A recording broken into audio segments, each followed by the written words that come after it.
Hey, you already know better pull up, man. It's going down. Starting right now. We in this bitch taking shots, just chilling, dog. You know what I'm saying? Bro. Nigga, we in this bitch, we chilling. So we all at.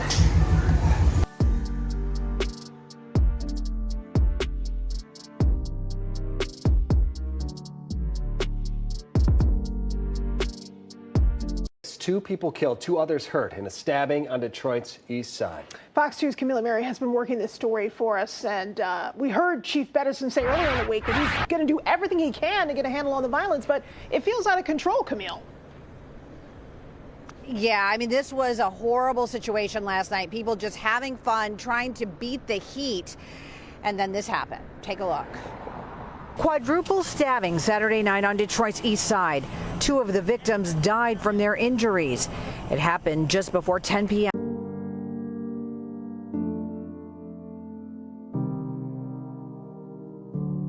Oh my God! Oh my God, Lord Jesus! Oh my God! Oh my God! Oh my God! Oh my God!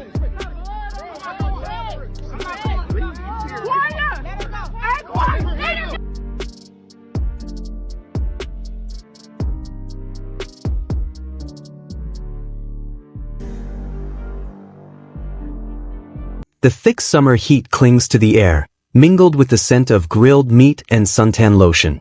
A backyard hums with the easy rhythm of laughter, splashes, and music that thumps from portable speakers. Families lounge in folding chairs, children dart around the pool, and the whole scene radiates the carefree ease of a day meant for nothing but joy. Then, without warning, that easy rhythm collapses. A scream shatters the air. Chaos replaces laughter. The once bright water is tinged with panic. By the time the sun dips lower in the sky, 2 people are gone, their families forever altered. What could transform a friendly gathering into a scene of horror? How did a man barely a month out of prison find himself at the center of a double tragedy? And why would a day meant to unite friends and neighbors instead leave children without their parents? This is True Crime's venue, where we shed light on stories that linger like shadows in broad daylight. Today's case is one that begins in the warm glow of summer celebration but spirals into devastation. The deaths of Hussein Carey and Tisha P., 2 well-loved figures in their community whose lives were cut short at what should have been an ordinary pool party in August 2025. Before we get into the details, let me know in the comments where you're watching from, and share your thoughts as we move along. What do you think causes a moment to erupt into irreversible violence? Stay with us as we work through what happened in those tense minutes that changed everything. At 31 years old, Hussein Carey had a way of making people feel welcome before they'd even stepped into the room or his backyard. Friends often described him as a man of unmatched generosity, quick with a laugh, and fiercely devoted to the people he loved. Born and raised in Macomb County, Michigan, he was more than a familiar face. He was someone people leaned on. If a neighbor's car broke down, Hussein was the first one under the hood. If a community event needed extra hands, he was there setting up tables. And while he carried the heavy work of long shifts as a mechanic, his pride and joy was his daughter, Amira. To hear his family tell it, his life revolved around her. Her art projects, her playful stubbornness, the way her laughter filled his house. Hussein's friends often noticed that even when his hands were stained with engine grease, his face lit up the second her name came up. His modest home had an above-ground pool that became a summer gathering spot, string lights hanging overhead, music always playing. That summer's pool party had been circled on his calendar for weeks. It was meant to be another memory in a long line of them. Nobody expected it to be the last one. Tisha P., 25, carried her own kind of presence, quick-witted, warm, and able to make a stranger feel like an old friend in minutes. She had moved from Detroit to Macomb County in search of a fresh start for herself and her daughter, Kiana. As a single mother, she juggled the demanding rhythm of parenthood with her work as a hairstylist, where her chair doubled as a confessional for loyal clients. Many remembered her knack for listening without judgment, her habit of checking in on people weeks after a conversation just to see how they were doing. Kiana was the center of her world, and Tisha's social media was filled with moments of them together. Matching outfits, summer ice cream runs, little dance parties in their living room. Despite long hours and tight finances, she kept a sense of optimism and joy. She was saving to take Kiana to Disney World, something she mentioned often to friends. On the day of the party, she arrived with her boyfriend, ready for a break from her usual routine, carrying a homemade peach cobbler that friends swore was unmatched. Her laughter rang through the backyard that day as she splashed in the pool and teased Hussein about his choice of music. She and Hussein weren't lifelong friends, but there was an easy respect between them, rooted in their shared role as single parents doing their best for their little girls. The backdrop for this day was Macomb County in 2025, a place of neighborhood block parties and school fundraisers, but also pockets of tension just beneath the surface. Hussein and Tisha stood as examples of the kind of resilience that holds communities together. Picture the backyard in its best moment. Hussein behind the grill flipping burgers, Tisha by the picnic table talking with friends, children laughing in the pool. The kind of scene that feels almost too safe to imagine ending in tragedy. It was the first weekend in August, the sun bright overhead, the air heavy with humidity. By mid-afternoon, about 20 people had gathered, friends, relatives, neighbors, plus a few people brought along by others. Among them was 31-year-old Daiwan Lemony Hobson, nicknamed Juan, a friend of Hussein's who had recently returned after spending time away. Witnesses later said he kept mostly to himself through the afternoon, quietly moving from group to group. Around 4 p.m., as the heat peaked and the drinks kept flowing, tension began to ripple across the yard. Accounts differ about what sparked it. Some claimed a spilled drink started the friction, others pointed to old grievances resurfacing. Whatever the trigger, a heated exchange broke out between Tisha, Hussein's mother, and a few other women. Voices rose quickly, pulling more attention as people drifted over to see what was happening. Hussein stepped in, trying to keep the peace, telling everyone to relax and enjoy the day. Tisha, caught between defending herself and calming things down, was pulled aside by her boyfriend. But the energy in the yard shifted, laughter replaced by an uneasy quiet. It was then that Hobson seemed to become more agitated, his attention fixed on the growing argument. Some guests noticed his eyes moving rapidly between the people involved. As the confrontation continued, words gave way to shoves, and the crowd edged closer. Then, in the chaos, Hobson pulled a knife. Witnesses remembered the flash of the blade in the sunlight, a moment where time seemed to suspend. In a matter of seconds, he lunged. Tisha, the closest to him, was struck first. She stumbled back, pressing a hand to her side as blood began to seep through her bright yellow dress. Hussein rushed forward to shield her, but Hobson's blade struck again. Hussein collapsed near the pool, the sound of screaming breaking the stunned silence. Panic overtook the backyard. Some guests froze, others ran for safety, while a few rushed toward the injured. 2 additional people, a man and a woman, were hurt in the fray, though their injuries weren't fatal. Someone placed a frantic call to 911, their voice shaking as they described the scene. The moments that followed were a blur of sirens and frantic attempts to keep Hussein and Tisha alive until help arrived. Paramedics reached the scene within minutes, but for both Hussein and Tisha, there was nothing left to do.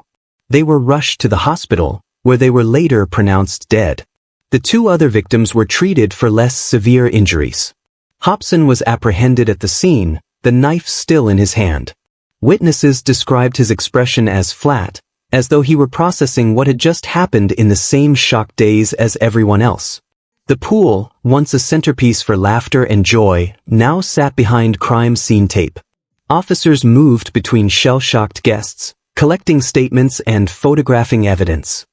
This was basically a pool party that was taking place, and there was an argument that started over a woman who was at the pool party. From that argument, one male suspect stabbed 4 of our victims. What had begun as a summer afternoon meant for connection and celebration ended in irrevocable loss. 2 children were left without parents.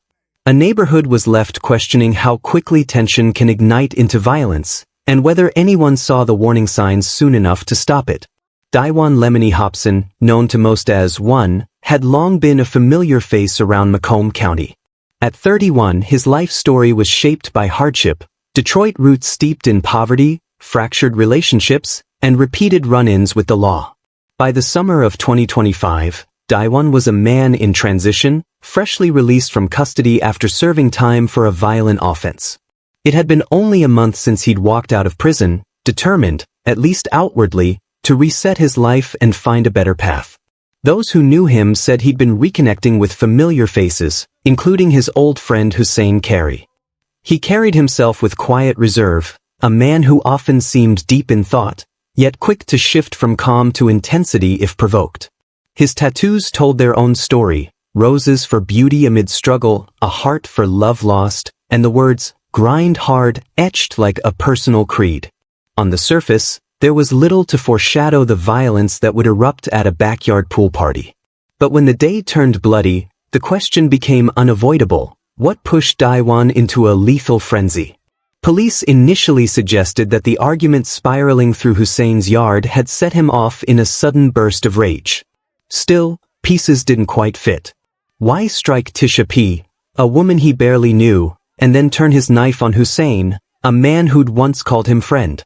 The official report sketched it as a spontaneous act, yet witness chatter and online speculation hinted at undercurrents beyond the visible fight.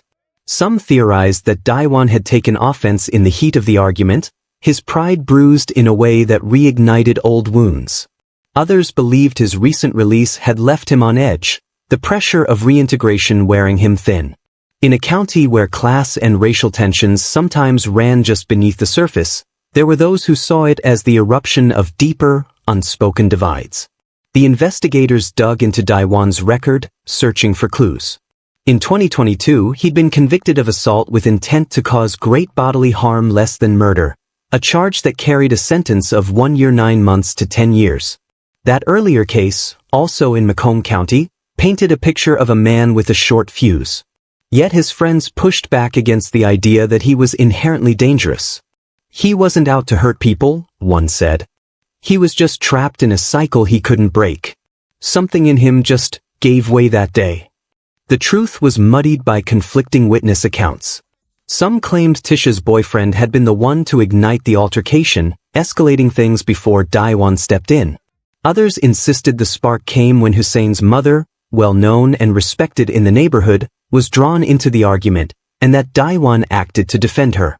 There was even confusion about the weapon itself.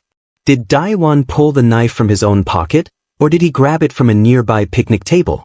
Without a clear motive, speculation took root in every corner of the conversation. Online forums lit up with theories ranging from gang affiliations to tangled romantic entanglements, but none withstood scrutiny. This ambiguity left the community polarized, half convinced Daewon was a cold-blooded killer, the other half seeing a man cornered by his own troubled history. And then came the shift in the case. Just days after the tragedy, investigators got their hands on a guest's phone video. The footage was shaky, but what it revealed was critical. In the moments before the stabbing, Daewon was seen in a heated exchange with Tisha's boyfriend. The argument was charged, the gestures sharp, the voices raised above the hum of party chatter. One phrase stood out on the faint audio, Daewon's voice, raw and clipped. "You don't know what I've been through." That single sentence cast a different light on his frame of mind, hinting at grievances that stretched beyond the party itself. The video became a pivot point. Investigators began to consider whether this was premeditated violence. Forensic testing erased any doubt about ownership of the weapon. Daewon's fingerprints were the only ones present, undermining the claim that he'd grabbed it on impulse. The possibility that he had arrived armed and ready, his actions triggered by an argument that merely served as a spark, loomed larger. When the footage leaked online, the case exploded into the public sphere. News outlets plastered headlines like "Backyard Bloodshed Shocks Michigan" and "2 Lives Cut Short in Poolside Attack." Now, there is video of the crime shot on a cell phone circulating on social media right now. I got a chance to look at it. It is just a chaotic scene. It is very brutal. It's very hard to watch, and just so many questions. How this happened, why someone videotaped it on their phone. Just a horrible, horrible set of circumstances. Of course, police still actively working this case, but right now nobody in custody, but they have identified that suspect, as you heard in the story. Reporting live from DPD headquarters, Camille Amiri, Fox 2 News. And your report, Camille, we heard that from police, we have to do better. We could start with turning in whoever is responsible and getting this person in custody. That's a good place to start. Social media was relentless. Frame-by-frame breakdowns of the video-flooded feeds, strangers dissecting body language, voice tone, and facial expressions. The polarizing debate deepened.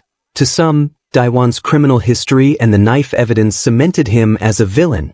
To others, the clip only reinforced the idea of a man unraveling under invisible weight. "We don't know the whole story," one user posted. Sometimes it's not one bad act, it's years of bad days catching up to someone. For the families of Hussein and Tisha, the public spectacle was salt in an open wound. Their daughters, Amamira and Kiana, suddenly found themselves at the heart of a tragedy that strangers now dissected like a televised drama. Vigils drew hundreds, neighbors and strangers holding candles, murmuring prayers, lining Hussein Street with flickers of light against the summer night. But alongside the outpouring of grief came invasive pressure, reporters lingering near the victims' homes, online sleuths dredging up Daiwan's old mugshots and past arrests.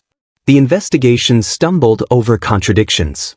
Alcohol-blurred memories made timelines unreliable. The two surviving injured guests couldn't agree on the sequence of blows. Forensics confirmed both victims died from multiple stab wounds, but reconstructing the exact moment the violence erupted was a puzzle with missing pieces. Daiwan told detectives he blacked out during the chaos, a claim met with skepticism by law enforcement. He knew what he was doing, one officer told the press, though formal charges were still pending as the summer wound down. Beyond the crime itself, the case exposed cracks in the system. Macomb County's thinly stretched law enforcement struggled to process evidence quickly. Advocates argued that Daiwan's mental state after his release was a crisis in waiting, one that went unaddressed. The same message that we've continued to put out. Over these last couple of days, we've had just this rash of violence that's just unexplainable. This again is one of those incidents. We've had 4 people who were stabbed because someone said something or someone may have touched someone. And that is not how we deal with any type of conflict. This wasn't inevitable, a local pastor told mourners at a vigil. If we had the right support in place, maybe we wouldn't be here. By mid-August 2025, Daiwan remained in custody as prosecutors weighed first-degree murder charges, bolstered by the video evidence and the forensic findings. His defense leaned toward diminished capacity, citing his emotional strain and the turbulence of re-entry into civilian life after prison.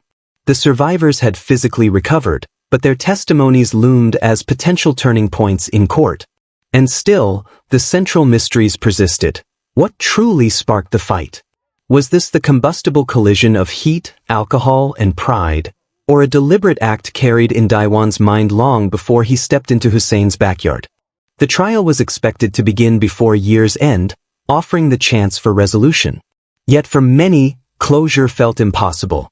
Hussein Carey was more than the host of that ill-fated gathering. He was a father, a friend, a man who lived to bring people together.